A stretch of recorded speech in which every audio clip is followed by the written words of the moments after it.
नमस्कार, मैं हूं आपके साथ रुखसार खान और आप देख रहे हैं भारत केसरी न्यूज। 15 राज्यों की 56 राज्यसभा सीटों पर 27 फरवरी को द्विवार्षिक चुनाव होने हैं। केंद्र की सत्ताधारी बीजेपी ने इसके लिए 28 उम्मीदवारों को मैदान में उतारा है। इन 28 में से 4 ही पुराने चेहरे हैं, जबकि 24 सीटों पर नए लोगों को मौका दिया गया है। जिन पुराने चेहरों को दोबारा कैंडिडेट बनाया गया है उनमें बीजेपी अध्यक्ष जेपी नड्डा, रेल मंत्री अश्विनी वैष्णव, केंद्रीय मंत्री एल मुरुगन और बीजेपी प्रवक्ता सुधांशु त्रिवेदी हैं। जेपी नड्डा को इस बार गुजरात से, अश्विनी वैष्णव को ओडिशा से, एल मुरुगन को फिर से मध्य प्रदेश से और सुधांशु त्रिवेदी को भी फिर से उत्तर प्रदेश से कैंडिडेट बनाया गया है।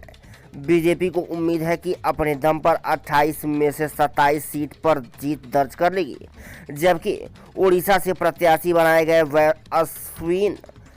अश्विनी वैष्णव नवीन पटनायक की बीजेडी के सहयोग से फिर राज्यसभा पहुंच जाएंगे। बीजेपी ने 7 केंद्रीय मंत्रियों धर्मेंद्र प्रधान, भूपेंद्र यादव, मनसुख मांडविया, नारायण राणे, पुरुषोत्तम रूपाला व बी मुरलीधरन, राजीव चंद्रशेखर समेत बिहार के पूर्व उप मुख्यमंत्री सुशील कुमार मोदी, बीजेपी की राष्ट्रीय उपाध्यक्ष सरोज पांडे और बीजेपी के राष्ट्रीय मीडिया प्रमुख अनिल बलूनी को भी दोबारा राज्यसभा नहीं भेजने का फैसला किया है। माना जा रहा है कि पार्टी इन सभी चेहरों को 2024 के लोकसभा चुनाव में उतारेगी।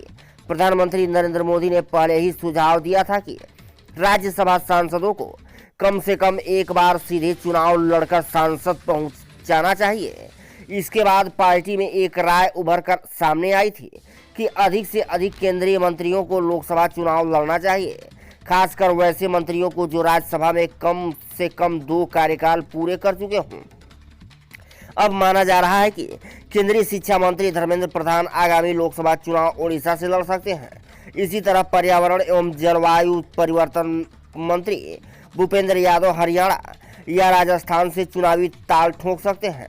केंद्रीय मंत्री मुरलीधरन को भी केरल से और राजीव चंद्रशेखर को केरल या कर्नाटक, मनसुख मांडविया और पुरुषोत्तम रूपाला को गुजरात से प्रत्याशी बनाया जा सकता है। पार्टी चाहती है कि गुजरात में नरेंद्र मोदी और अमित शाह के बाद सेकंड लाइन का नेतृत्व तैयार करे। इसके लिए मांडविया और रूपाला को इसके लिए तैयार किया जा रहा है। बीजेपी की नई रणनीति से अंदर खाने खलबली मची हुई है। एक तरफ इन दिग्गजों के लिए सुरक्षित सीट की तलाश हो रही है जहां से उनकी जीत सुनिश्चित हो सके, वहीं दूसरी तरफ उन सीटिंग सांसदों में भी खलबली है जिनकी सीट पर ये कब्जा कर सकते हैं।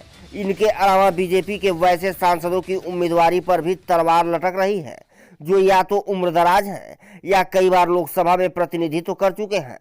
राज्यसभा चुनाव में नए चेहरों को उतारकर बीजेपी ने स्पष्ट संकेत दे दिए हैं कि पार्टी राम मंदिर आंदोलन के लड़ाकों को उचित सम्मान लोकसभा चुनाव में प्रत्याशी बनाकर कर सकती है।